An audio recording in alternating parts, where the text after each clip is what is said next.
हमारा ड्रामा बहुत सारे कपल्स को ये मैसेज देता है कि आप दोनों एक दूसरे को स्पेस दें और एक दूसरे को अंडरस्टैंड करने की कोशिश करें। तो बस ये मैसेज भी चला जाए ना अगर आवाम तक, तो आई थिंक हमारा काम पूरा हो जाएगा। 101 तलाक़े में मैं एक ऐसी लड़की बनी हुई हूँ जो बहुत रिच किड है, जो बहुत बिगड़ी हुई है, full spoiled brat attitude, and not even very interested in her husband. She has a very nonchalant behavior for everything. But in Working Woman, it's the complete opposite. I am a girl from Gujranwala who's a TikToker and who wants to act and model. 101 तलाक़े जो आपका drama चल रहा है, मुझे ये बताएं, जब वो आपको ऑफर हुआ तो आपका क्या रिएक्शन था? मेरे लिए विन विन सिचुएशन थी, बिकॉज स्क्रिप्ट बहुत अच्छा है। आई डोंट थिंक मैंने ऐसा स्क्रिप्ट कभी भी अपनी लाइफ में किया है पहले, जिसमें मैं अपना ही कैरेक्टर प्ले कर रही हूँ। Like how I speak, how I move, whatever I wanted to wear. वरना ये होता है ना कि बड़ा स्पेसिफिक होता है प्रोजेक्ट में कि अच्छा ये लड़की है और इसका ये कैरेक्टर है और ये इस कलर के कपड़े पहनेगी, डार्क नहीं पहनेगी, लाइट नहीं पहनेगी। सो 101 तलाक़े में मेरे लिए पूरी फ्रीडम थी। तलाक एक ऐसा वर्ड है जिसको बहुत सख्त समझा जाता है, इसके साथ कॉमेडी को जोड़ना ना थोड़ा मुश्किल लगता है। आपको ये जब ड्रामा साइन करी थी, थोड़ा कोई दिल में डाउट था कि उल्टा रिएक्शन ना आ जाए लोगों का? आई थिंक ये टेंशन प्रोड्यूसर की और डायरेक्टर और राइटर की लेने वाली थी। When I read the script, I thought it was so well written. It was so well written and it is so well executed कि आप नहीं उस वर्ड का बुरा मानते या आप नहीं उस बात का बुरा मानते, क्योंकि वो इतने अच्छे वे में की गई है और दिखाया गया कि कितनी छोटी छोटी प्रॉब्लम्स की वजह से आप इतनी हैवी बात और इतनी हैवी चीज़ पे चले जाते हो, विच इज़ तलाक। प्रॉब्लम ये है कि शोर बहुत ज़्यादा है। I know, लेकिन मैच है, एक्साइटेड है ना मैं। क्या अब खत्म होगा मैच। और उन्होंने ये जितने अच्छे से दिखाया है, आई थिंक जितना नेचुरल दिखाया है, वो आई थिंक हम उससे रिलेट कर सकते हैं, राइट? क्योंकि शादियों में ऐसा होता है कि आप बहुत छोटी सी बात पे लड़ाई कर रहे होते हो। So I think we shouldn't decide what अवाम wants to watch. I think we should just make things and we should let them decide what they want to watch, because this script is apparently was taboo कि हम इसके बारे में बात कैसे करेंगे। लेकिन आप किसी भी चीज़ के बारे में अगर तरीके से बात करो तो आप हर चीज़ टारगेट कर सकते हैं और आप हर चीज़ के बारे में बात कर सकते हैं। लोगों को लगता है कि नफरत करना आसान है और मोहब्बत करना मुश्किल, और चूंकि उनको लगता है कि नफरत आसान है, इसलिए उनको यही बात समझाना मुश्किल। इस ड्रामे में जो एक सबसे अच्छी चीज़ मुझे लगी ना, वो इन्होंने बताया कि जो लॉयर है ना, वो शादी सेव करने की कोशिश कर रहा है।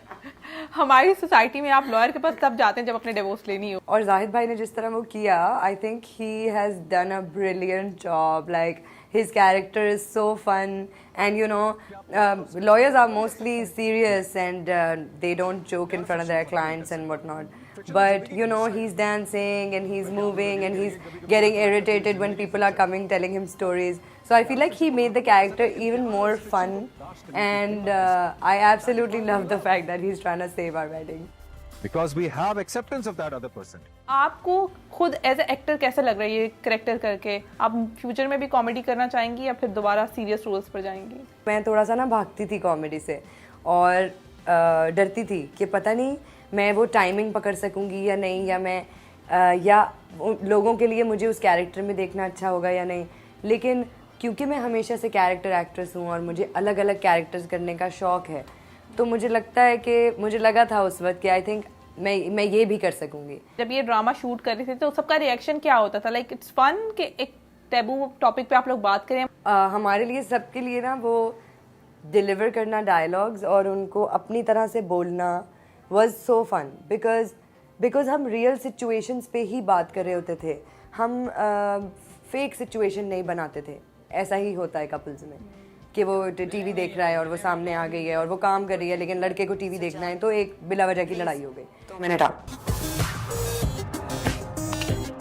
अनुष्का किस में ज़्यादा कंफर्टेबल है, कॉमेडी में या सीरियस कैरेक्टर्स में?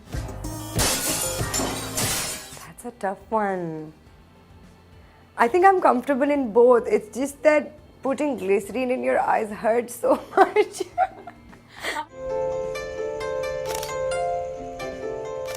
आपका वर्किंग वुमेन भी जो ड्रामा है वो चल रहा है। मेरा ये पहली दफ़ा एक्सपीरियंस था जिसमें राइटर भी खातून है, डायरेक्टर भी खातून है। मेरा ऐसा ख्वाबंद हो ना तो जहर मिला दूंगा तुम, पागल नहीं तो। यासरा है इस प्रोजेक्ट की डायरेक्टर, यासरा रिजवी, और उन्होंने बहुत अच्छा काम किया, बहुत अच्छे से डायरेक्ट किया। बी गुल राइटर है, उनका तो सीन ही और है ना, मतलब next level. She is such a brilliant writer. तो मुझे लगा कि हमारी वर्किंग वुमेन की जो टीम थी ना, वो ड्रीम टीम थी। हमने वो प्रोजेक्ट जितनी जल्दी शुरू किया उतनी ही जल्दी ख़त्म भी किया। मतलब लास्ट डे पे हम सोच रहे थे कि really is this the last day, बस ख़त्म हो गया। बेशर्म हूँ इसीलिए इसको यहाँ आने देती हूँ, नहीं तो जुत्तियाँ मार के निकाल देती यहाँ से। क्या? तो बहुत डिफरेंट कैरेक्टर्स थे उसमें। मैं एक गुजरांवाला की टिकटॉकर बनी हुई हूँ, जो कि लड़कियों के साथ बड़ी कंफर्टेबल है, चोरी भी कर लेती है।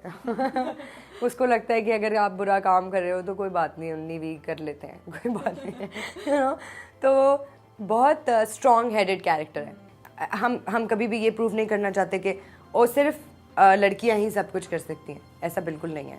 हमें साथ मिलकर करना है सब कुछ। अब मुझे बताएं, लोगों का रिएक्शन कैसा आपको मिला? जो आपके फ्रेंड्स हैं, फैमिली है, सोशल मीडिया पे लोग इस ड्रामे को देख के क्या आपको फीडबैक दे रहे हैं? जो मेरा वर्किंग वुमेन का फीडबैक है ना, नेक्स्ट लेवल। मैं अगर YouTube के एपिसोड के नीचे जाके कमेंट्स पढ़ती हूँ ना, तो मैं कोशिश करती हूँ ये काम मैं सुबह करूँ ताकि मेरा दिन अच्छा हो जाए। इतने अच्छे कमेंट्स, इतनी तारीफ, इतना लोगों ने मुझे प्रेज किया, तो उनकी तो मुझे सबसे ज़्यादा खुशी होती है। परवेज हट, क्या ना करूं? यूज ना कर मुझे। लेकिन जब आपकी इंडस्ट्री के लोग आपको कॉल या मैसेज करके कहते हैं ना कि oh my God you have done a great job, it hits different. It's just so you know, वो वैलिडेशन इतनी चाहिए होती है आपको, स्पेशली उन लोगों से जो खुद टैलेंटेड हों, जिनको खुद एक्टिंग आती हो।